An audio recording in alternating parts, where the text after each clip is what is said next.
Okay, so I said there's two types of bank accounts. Okay, everybody wants to grow their actual physical bank balance, right? They want to make more money. They want to sell more stuff. They want to do all that stuff. But there is also another one that is what I call the invisible bank account. Every marketer has that bank account. Whether you want it or not, every entrepreneur, every business has the invisible bank account. And I am a firm believer in the idea that the more money you have in your invisible bank account, the more money you will have in your physical, actual visible bank account. Okay? And I'm not just saying this, it's been proven. And I proved it for myself, I proved it for, for other people over and over and over again, and I'm sure that when you apply this in your business, you will see that it's true, okay, for yourself. So check this out. This, as a marketer, as a business, okay, this is our value right here. Let this graph represent value, or we can just say goodwill, okay? All right, and then this right here is your pitches, okay? If you're an internet marketer, you know what I'm talking about, right? So typically, what happens here is this. Typical marketers, what they do is they will get a subscriber on their list, okay? So let's say if I'm a subscriber to somebody else's list, and that somebody is a typical marketer, they'll pitch me, some kind of a lead magnet. And hopefully it's good. They say, hey, opt in. Get this lead magnet, it's cool, it's going to do this and this and this, and it got my attention, it got my interest, right? I'm like, okay, yeah, that's cool, I want to check it out. So my interest is high, right? And because he delivered, hopefully he delivered the lead magnet, whatever the thing that he promised, right? And hopefully that thing is good. If that thing is good, his goodwill and his value to me is right here, okay? My perception of him is, hey, this is cool, right? So his goodwill bank account is pretty full, okay? Does that make sense? Now, I may buy something right away, I may not. A lot of times I won't, right? A lot of times when you promote something and get people to your list, a lot of times they don't buy right away, right?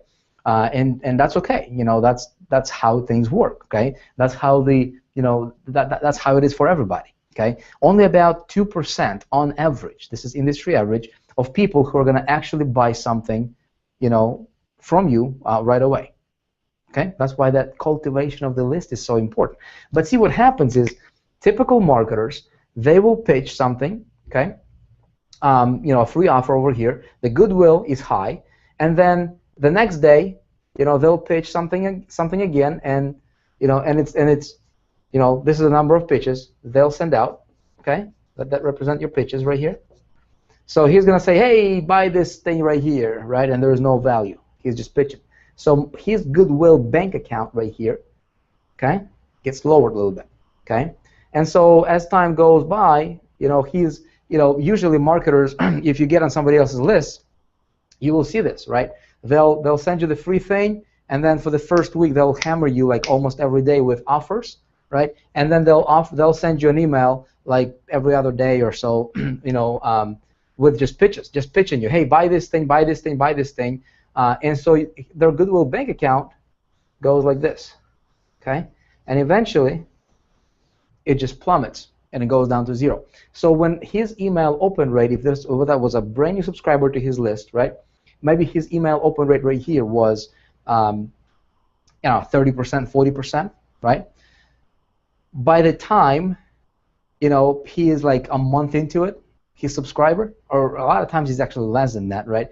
This marketer's email open rate just went down the drain, and is down to the 2 to 5% on average email open rates. What happens is he started out good, okay, but then because he was pitching over and over and over again without kind of like, without funding his goodwill bank account, okay, without providing value to his list on the ongoing basis, there is a way for you to do this right, so that, you make money by pitching, right? You don't make money by giving away stuff for free, okay? You got to be in business. Rule number one in business is to stay in business, Okay, and the way you stay in business is you make money. You make sure your business is profitable.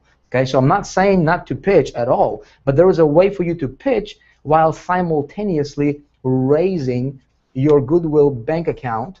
Okay, and the higher this goodwill bank account is, okay, the more money you're gonna make, right? And the bigger this balance, if this is your number of pitches and this is your marketing timeline right here, okay, as you progress, a year from now, 2 years from now, 3, 5 years from now, right? There is a way for you to engineer your business and run your business so that your goodwill bank account stays high, right? And at the same time you're pitching and people are buying and people are eager to hear from you and they cannot wait to buy from you. Does that make sense? So some of those strategies we're gonna dive right into the next video. Okay? Appreciate you watching this. Pay attention to this kind of stuff. Think about this kind of stuff. Don't just watch it and say, okay, that's a great idea. Think about this. It's a framework. Okay? This can be worth literally 7 figures to your business, right? If you just map it out for your business. I'm going to show you how to do some of that stuff coming up in the next videos. All right, so with that being said, let's cut this video short, and I'll see you in the next one.